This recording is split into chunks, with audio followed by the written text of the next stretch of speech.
جس کی حرمت کو اللہ سبحانہ و تعالیٰ نے بیان فرمایا، بلکہ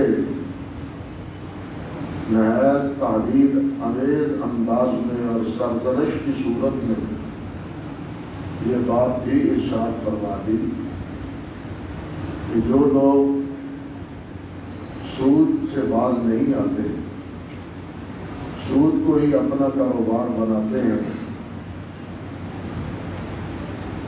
ان کا میرے ساتھ اعلان جنگ ہے۔ گناہ تو بہت سارے ہیں، جرائم بہت سارے ہیں، کفر و شرک بھی سب سے بڑا جرم ہے، جس کے مرتکب کے لیے اللہ سبحانہ و تعالیٰ نے جہنم کی سزا کا اعلان فرمایا ہے۔ قتل کی سزا ہے، بہت بڑا جرم ہے۔ اسی طرح اور بھی جرائم ہیں، لیکن کسی بھی جرم کے بارے میں اللہ سبحانہ و تعالیٰ نے یہ بات نہیں ارشاد فرمائی کہ جو اس جرم کا مرتکب ہے میرا اس کے خلاف اعلان جنگ فاضلوا بحرب من اللہ۔ یہ سرزنش اور یہ تحدید اللہ رب العزت نے سود خوروں کے بارے میں فرمائی۔ یہ اتنا بڑا جرم، جتنا بڑا جرم ہے ہماری حکومتیں اتنی ہی دلیر ہیں سودی کاروبار، سودی لین دین میں اتنی ہی وہ زیادہ دلچسپی رکھتے ہیں، اور سود کے معاملات میں وہ بین الاقوامی طور پر ایسے پھنستے چلے جا رہے ہیں کہ جن سے بچنے کی بظاہر کوئی امید نہیں۔ سود کو دو قومیں ہیں، ایک یہودی ہیں اور دوسرے ہندو ہیں، دونوں قومیں سود خور ہیں، اور ان دونوں نے ایسی پلاننگ کی ہے بالخصوص یہودیوں نے کہ کوئی بھی اب اس سود کی آمیزش سے اور اس سود کے تعلق سے بچنے کے باوجود بھی نہیں بچ پاتا۔ ایسی منصوبہ سازی اور ایسی پلاننگ ان ظالموں نے کی۔ دوسرا مسئلہ انہی آیات میں وہ دین کے بارے میں ہے، قرضوں کے بارے میں، اور قرض لینے دینے کے بارے میں تحریر کرنے کا حکم ہے کہ لکھ لیا کرو جو بھی معاملہ کرو، اور خالی لکھ ہی نہ لیا کرو بلکہ اس پر گواہ بھی بنا لیا کرو۔ لیکن ہم اس مسئلے میں بھی صدمے کا شکار ہیں۔ ایک دوسرے پر اعتماد تو ہوتا ہے، کی ضرورت ہے لکھنے کی، آپ پر اعتماد ہی ہے، آپ پر کیا بدگمانی ہو سکتی، بس اس اسلوب میں وہ لکھنے کا معاملہ رہ جاتا ہے، لیکن پھر اس کے جو عواقب ہوتے ہیں، انجام ہوتے ہیں، وہ بڑے ہی خطرناک اور بڑے ہی دیر تک پھر بھگتنے پڑتے ہیں۔ اللہ رب العزت نے جو لکھنے کا معاملات کے لکھنے کا حکم دیا ہے، اور لکھنے کے ساتھ ساتھ دو گواہوں کے بنانے کا بھی حکم دیا ہے، یہ ہمیں باہم آپس میں لڑائی جھگڑے اختلاف سے بچانے کا ہی حکم کے تناظر میں فرمایا ہے، لیکن ہم کوئی بات ماننے کے لیے آمادہ اور تیار نہیں ہیں۔ آخری رکوع میں اللہ سبحانہ و تعالیٰ نے یوں سمجھنا چاہیے کہ پوری سورت کا ایک قسم کا خلاصہ بیان کیا ہے۔ سورت کا جس طرح کے پہلے میں عرض کر چکا ہوں، مقصود یہ ہے کہ بنی اسرائیل کو اللہ سبحانہ و تعالیٰ نے جو سیادت 2000 سال تک عطا فرمائی تھی، اس سیادت سے ان کو محروم کر کے ان کی نالائقیوں کی اور بدعہدیوں کی وجہ سے مسلسل اللہ ذو الجلال والاکرام نے وہ سعادت بنو اسماعیل کو یوں سمجھیے کہ اس امت کو اللہ سبحانہ و تعالیٰ نے عطا فرمائی. تو اس سعادت کا اشارہ ہے پہلے للہ ما فی السماوات و ما فی الارض، کہ جب وہ مالک زمین و آسمان کا مالک ہے تو وہ جس کو جس طرح چاہے نوازے اور جس طرح چاہے کسی کو دھنکار دے. جس طرح کہ پھر آگے جا کے یہ سورت آل عمران میں وَلِلَّهُ مَالِكَ الْمُلْكِ تُؤْتِي الْمُلْكَ مَن تَشَاءُ وَتَنزِعُ الْمُلْكَ مِمَّن تَشَاءُ میں فرمایا ہے کہ بادشاہت اللہ سبحانہ و تعالیٰ کی ہے، ملک اس مالک الملک کا ہے. وہ جس کو چاہتا ہے عزت دیتا ہے اور جس کو چاہتا ہے ذلیل کر دیتا ہے. اس لیے اللہ رب جلال نے اگر یہودیوں کو مردود قرار دیا ہے، مغضوب قرار دیا ہے، اور اس امت کو خیر امت، جس طرح کہ اسی صورت میں اللہ رب جلال نے ذکر فرمایا ہے کنتم خیر امت اخرجت للناس، یہ منصب اس امت کو دیا ہے کہ یہ اس مالک الملک کی بادشاہت کے نتیجے میں ہے. وہ جس طرح چاہے فیصلہ فرمائے اور جس کو چاہے اللہ رب الجلال والاکرام عزت و تکریم سے نواز دے. یہ اس مالک کی بادشاہت. اللہ اکبر کبیرہ. تو یہ بات کہہ کے پھر اللہ رب العزت نے فرمایا کہ جو بھی تم دل میں رکھتے ہو یا جو ظاہر کرتے ہو، جو بھی گویا عمل کرتے ہو، پوشیدہ کرتے ہو یا ظاہر باہر کرتے ہو، حتیٰ کہ جو تمہارے دل میں کھٹکے اور وسوسے ہیں، اللہ ان سب کا محاسبہ ایک دن کرنے والا ہے، اس کا حساب لینے والا ہے. یہ دنیا کسی تماشا لگانے والے کی دنیا نہیں ہے، لڑنے کا یہ کھیل نہیں ہے، بلکہ اس کے بنانے کا ایک مقصد ہے. اور اسی مقصد کے تناظر میں اللہ سبحانہ و تعالیٰ نے اس دنیا کو پیدا کیا ہے، انسان کو پیدا کیا ہے.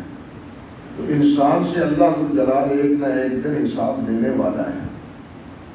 جو بھی وہ کرے گا، جس نیت سے کرے گا، اللہ رب الجلال اس کا حساب لے گا. اگر اچھا عمل کرے گا تو اچھا بدلہ پائے گا، اور اگر برے اعمال کرے گا تو بری سزا پائے گا. پھر اللہ سبحانہ و تعالیٰ نے یہ بات ارشاد فرمائی آخری دو آیات میں، آمن الرسول بما انزل الیہ من ربہ والمؤمنون، کہ ہمارے رسول حضرت محمد رسول اللہ صلی اللہ علیہ وسلم اور ہم ان کی امت، ہمارا یہ ایمان ہے یہودیوں کی طرح نہیں، عیسائیوں کی طرح نہیں. ہم سب رسولوں کو مانتے ہیں، ہم سب کتابوں کو مانتے ہیں، ہم سب فرشتوں کو مانتے ہیں. یہودی وہ حضرت نہ عیسیٰ علیہ السلام کو مانتے ہیں، نہ حضرت محمد رسول اللہ صلی اللہ علیہ وسلم کو مانتے ہیں. عیسائی ہیں تو وہ موسیٰ علیہ السلام کو تو مانتے ہیں، لیکن عیسیٰ علیہ السلام کے ساتھ حضرت محمد رسول اللہ کو نہیں مانتے. یہی معاملہ ان کا اللہ کی کتابوں کے ساتھ. کچھ وہ ہیں یہودی جو تورات کو مانتے ہیں لیکن انجیل اور قرآن مجید کو نہیں مانتے. عیسائی ہیں تو وہ قرآن مجید کو نہیں مانتے، انجیل کو مانتے ہیں، تورات کو مانتے ہیں. لیکن ہم ان تمام رسولوں کو بھی مانتے ہیں اور تمام کتابوں کو بھی مانتے ہیں. جب اللہ سبحانہ و تعالیٰ کے یہ رسول ہیں اور یہ کتابیں بھی اللہ نے نازل کی ہیں، تو پھر ہمارا ان کتابوں پر بھی ایمان ہے اور ہمارا ان تمام رسولوں پر بھی ایمان ہے.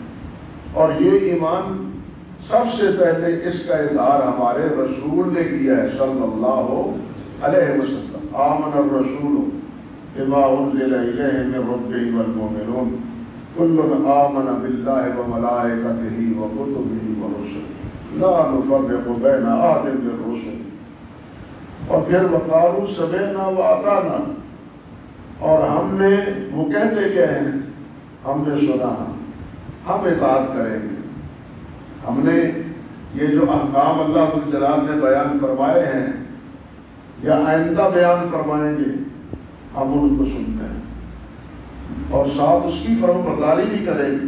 اللہ اکبر، یہودیوں کی طرح نہیں جنہوں نے کہا تھا، اسی صورت میں بیان ہو چکا ہے، سمعنا وعصینا، سنتے ہیں ہم، سن لیں گے، سنتے ہیں، لیکن مرضی اپنی کریں گے، مرضی اپنی کریں گے، نہیں مانیں گے۔ یہ طریقہ یہودیوں کا ہے کہ سن لینا اور ماننا، نہ ماننا۔ اور کافروں کا کیا عقیدہ ہے کہ وہ سنتے بھی نہیں، مانتے بھی نہیں۔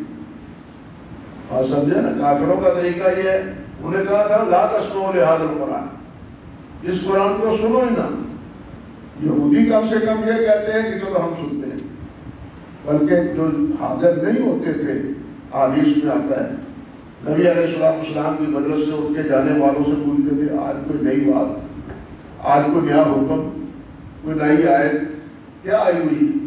وہ پوچھتے تھے اس بارے میں، سنتے تھے لیکن کتاب گزار نہ تھے۔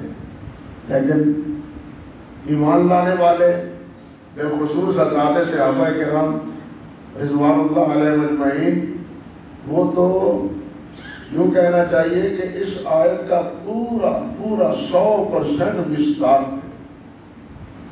آپ مطالعہ کریں کہ ایک صحابی ہیں نبی علیہ السلام، آپ نے ان کے ہاتھ میں ایک سونے کی انگوٹھی پہنی ہوئی تھی، سونے کی انگوٹھی پہنی ہوئی تھی، آپ نے اتار کے پھینک دی اور فرمایا کہ یہ کیا تم جہنم کا کڑا پہنے ہوئے ہو، پھینک دی۔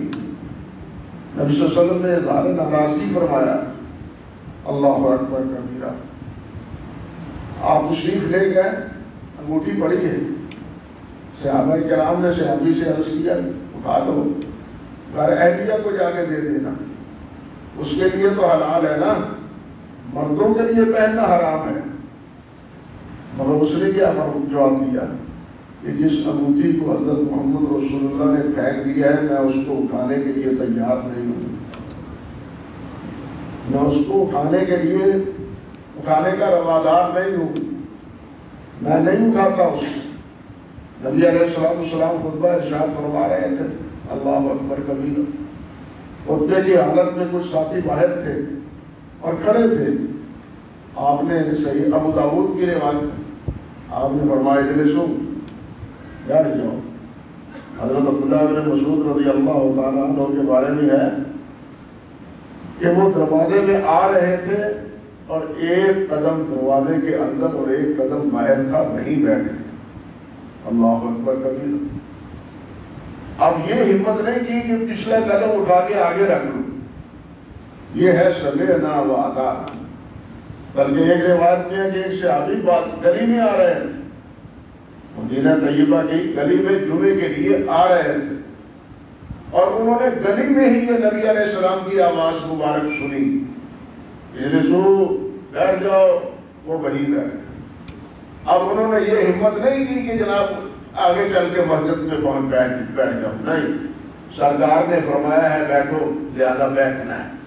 تو یہ ہے سمعنا وأطعنا، جو ہم نے سنا ہے وہ اس کی ہم اطاعت بھی کرتے، اور یہ 100% جذبہ تھا تو حضرات صحابہ کرام رضوان اللہ علیہ اجمعین۔ ایک صحابی کا واقعہ ہے، امام ابو داؤد نے وہ بھی کتاب اللباس میں روایت ذکر کی ہے کہ اس نے نبی علیہ السلام کے سامنے ایک صحابی آئے، اس نے چادر اوپر لی ہوئی تھی ایسے رنگ کی جس رنگ کے پہننے سے نبی علیہ السلام نے منع کیا۔ نبی علیہ السلام نے وہ چادر اتاری، یہ کیا تم نے پہنا ہوا ہے، یہ رنگ نہیں پہننا چاہیے مردوں۔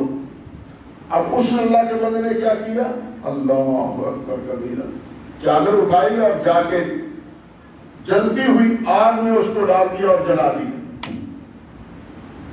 کسی نے پوچھا کیا کیا تم نے، چادر دے گئے تھے، بیوی کو دے دیتے، اس کے لیے تو یہ رنگ منع نہیں تھا۔ نہیں، جس چادر کو اٹھا کے نبی علیہ السلام نے پھینک دیا، اب وہ نہ میرے استعمال کے قابل ہے نہ میرے گھر والی کے استعمال کے قابل۔ یعنی یہ جذبہ تھا حضرات صحابہ کرام رضوان اللہ علیہ مجمعین. ہم حیران تو ہوتے ہیں اور بیان بھی کرتے ہیں رضی اللہ عنہ رضی اللہ عنہ رضی اللہ عنہ. ایسے انہوں نے یہ درجے نہیں پائے. اس اطاعت اور فرم برداری کے نتیجے میں انہوں نے یہ درجے اور مرتبے حاصل کیے. تو ان کے بارے میں اللہ ذو الجلال نے بالاولیٰ فرمایا ہے باقی بھی امتی جو اس دائرے میں ہیں خوش نصیب ہیں. سمیعنا و اطعنا، ہمارے آپ فریضہ بھی یہی ہے. اللہ ذو الجلال والاکرام نے سورۃ الملک میں فرمایا ہے کہ قیامت میں جہنمی کہیں گے لو کنا نسمع او نعقل ما کنا فی اصحاب السعیر. آج کے دور میں کچھ منچلے ایسے بھی ہیں چلو جی مولویوں کی گل کر دے ہو، ان کی بات چھوڑو، ان کو نہ سنا کرو. سنو گے تو پھنس جاؤ گے، کسی اور مصیبت میں جھگڑے میں مبتلا ہو جاؤ گے.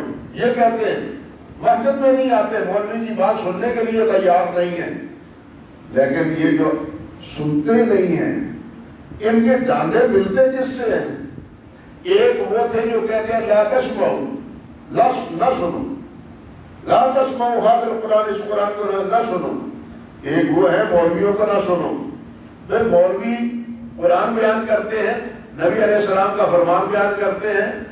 کیا بیان کرتے ہیں مولوی جس کے بارے میں یہ کہا جاتا ہے کہ جناب مولوی کی بات نہ سنو؟ آج یہ کہنا بہت دلیری کی بات ہے اور اپنے آپ کو بڑے جدت پسند کے سمجھتے ہیں. لیکن قیامت کے دن یہی کہیں گے لو کنا نسمع نعقل ما کنا فی اصحاب السعیر. کاش کہ ہم سنتے اللہ اور اللہ کے رسول کی بات اور عمل کرتے تو آج ہم جہنم میں نہ جاتے. یعنی نہ سننا یہ بھی جرم ہے اور سن کے عمل نہ کرنا یہ بھی جرم ہے. یہ کہنا کہ سنے نہ پتہ نہ چلے، جب پتہ نہیں ہے تو ہم مکلف نہیں ہیں. بات سمجھیے. ایک ہے علم فرض عین، ایک ہے فرض کفایہ. ایک علم وہ ہے جو فرض عین ہے، ایک علم وہ ہے جو فرض کفایہ ہے. فرض کفایہ وہ ہے جو علماء ادا کر رہے ہیں. فرض کفایہ کس کو کہتے ہیں؟ شریعت کا دین کا پورا علم جس کو حاصل ہو، تاکہ دین کے بارے میں کسی کو جب مسئلہ پوچھنے کی ضرورت ہو تو وہ اس سے وہ جا کے مسئلہ پوچھ لے اور اس کی تشفیع ہو جائے اور وہ اس کو عمل کر لے. جس طرح وراثت کے مسائل ہیں، تجارت کے مسائل ہیں، بیع و شراء کے مسائل ہیں، یا لڑائی جھگڑے کے مسائل ہیں اور نزاعات ہیں. یعنی یہ مسئلے ہیں جو جن کا جاننا فرض عین ہے، فرض کفایہ ہے. یعنی وہ چیز علماء جانتے ہیں، آپ علماء سے پوچھ لیں. لیکن کچھ مسئلے وہ ہیں جو فرض عین ہے. آپ سمجھے ذرا اس مسئلے کو. ایک وہ چیز ہے جس کا سمجھنا فرض عین ہے. یہ فرض عین کیا ہے؟ یہ فرض عین نماز فرض عین ہے یا نہیں؟ جب نماز فرض عین ہے تو نماز کا علم حاصل کرنا بھی فرض عین ہے. بات سمجھے؟ روزہ رکھنا فرض عین ہے، زکات دینا فرض عین ہے، فرض ہے نا. تو جب یہ فرض ہے تو جس پر فرض ہے اس کو اس کا علم حاصل کرنا بھی فرض ہے. روزے کا مسئلہ سیکھنا بھی فرض ہے. حج کرنا ہے تو حج کا علم حاصل کرنا بھی کیا ہے؟ فرض ہے. تو ایک علم ہے جو علم فرض عین ہے اور ایک وہ ہے جو فرض کفایہ ہے. بھائی فرض عین زیادہ اہم ہے یا فرض کفایہ اہم ہے؟ سوچئے ذرا. وہ فرض عین تو ہر ایک کے لیے ضروری ہے. سب مسلمان ہیں نا ہم، تو مسلمان ہونے کے ناطے جو چیزیں ہمارے لیے سیکھنا فرض ہے ان کو ہم کیوں نہیں سیکھتے؟ جب نہیں سیکھتے تو پھر گمراہی میں مبتلا ہوتے، عمل غلط کرتے، نماز صحیح نہیں پڑھتے، پھر نماز بھی صحیح نہیں کرتے. اس لیے بھائیوں اس دین کو سمجھنے کے لیے یہ بات ضروری ہے کہ پہلے ان چیزوں کو خود آپ سمجھے. ایک اسلام ہے، اسلام فرض عین ہے. اسلام فرض عین ہے، مومن ہونا فرض عین ہے. ہر مسلمان کو چاہیے کہ وہ مسلمان بنے. اور یہ مسلمان کب بنے گا؟ جب اسے اللہ اور اللہ کے رسول کے احکام کا کچھ علم ہوگا. حضرت عمر فاروق رضی اللہ تعالی عنہ انہوں نے اپنے دور خلافت میں اعلان کیا تھا کہ میرے پیارے پیغمبر صلی اللہ علیہ وسلم کے شہر میں وہ آدمی تجارت نہ کرے، وہ لین دین نہ کرے، دکانداری نہ کرے جس کو حلال حرام کا پتہ نہیں ہے کہ یہ سودا، یہ تجارت، یہ لین دین، یہ حلال ہے یا حرام ہے، یہ حلال ہے یا حرام ہے۔ اب آپ مجھے بتلائیں، سوچیں، کاروبار کرنے والے حضرات، ان کے لیے لین دین، حلت و حرمت کا مسئلہ علم سیکھنا وہ فرض کفایہ ہے یا عین ہے؟ بات سمجھے یا نہیں سمجھے؟ ہم نے تو دین کو سمجھا یہ مولویوں کا کام ہے، ہمارا کیا کام ہے؟ غلط بات ہے، یہ دین مولویوں کا نہیں ہے، یہ دین اللہ جلال کا نازل کیا ہوا ہے، اور ہم سب اس کے مکلف ہیں، ہم سب اس کے مکلف ہیں، دائرہ درجہ بدرجہ سب ہم اس کے مکلف ہیں۔ آخر اللہ جلال نے جو فرمایا کنتم خیر امۃ اخرجت للناس تأمرون بالمعروف وتنہون عن المنکر، کیا یہ امت کا اختصاص صرف مولویوں کے لیے ہے؟ اس کا مصداق صرف مولوی ہے؟ بالکل نہیں، بلکہ اس کا مصداق ساری امت۔ نبی علیہ السلام نے جو 1 لاکھ سے زیادہ مجمع میں حضرات صحابہ کرام رضوان اللہ علیہ اجمعین کو فرمایا تھا کہ بلغوا عنی ولو آیا، تو کیا جو صحابہ علم رکھتے تھے زیادہ، کیا ان کو مخاطب دیا تھا کہ یہ سب صحابہ کو فرمایا تھا؟ سوچئے نا ذرا، جب اللہ جلال نے فرمایا والعصر ان الانسان لفی خسر الا الذین آمنوا وعملوا الصالحات وتواصوا بالحق وتواصوا بالصبر، یہ تواصی بالحق اور تواصی بالصبر یہ صرف مولویوں کا کام ہے۔ اللہ جلال نے جو فرمایا والعصر ان الانسان لفی خسر، یہ انسان عام ہے یا صرف مولوی ہے؟ سب انسان ہے۔ اس انسان سے کون خسارے میں بچنے والا ہے؟ جو ایمان والا ہے، نیک عمل کرنے والا ہے اور لوگوں کو اچھی وصیت کرتا ہے۔ سب سے اچھی وصیت تو دین اسلام ہی کی ہے نا، تو یہ وصیت کیا مولویوں کی ہے؟ اگر انسان کی نجات کے لیے اللہ نے عصر کی قسم کھا کے یہ بات فرمائی ہے کہ عصر کی قسم ہے، زمانے کی قسم ہے کہ انسان گھاٹے میں ہے، نقصان میں ہے، وہی اس نقصان سے بچ سکتا ہے جو نیک عمل کرتا ہے، جو نیک عمل کرتا ہے، ایمان لاتا ہے۔ تو یہ نیک عمل اور ایمان صرف مولویوں کا کام ہے یا سب انسانوں کا کام ہے؟ سب کا کام ہے۔ جس طرح یہ سب کے لیے ہے، اسی طرح تواصی بالحق، تواصی بالصبر بھی سب کے لیے ہے۔ نبی علیہ السلام نے فرمایا یا نہیں فرمایا کلکم راعٍ وکلکم مسئول عن رعیتہ، تم میں سے ہر ایک راعی ہے اور ہر ایک راعی سے اس کی رعیت کے بارے میں سوال کیا جائے۔ صرف یہ ہے کہ اس کا ایک کا دائرہ عمل یا دائرہ کار وہ زیادہ وسیع ہے اور ایک کا دائرہ عمل اور دائرہ کار وہ کیا ہے؟ مختصر ہے۔ فرق صرف یہ بڑھتا ہے، یہ نہیں کہ جناب وہ اس کا مخاطب نہیں ہے یا وہ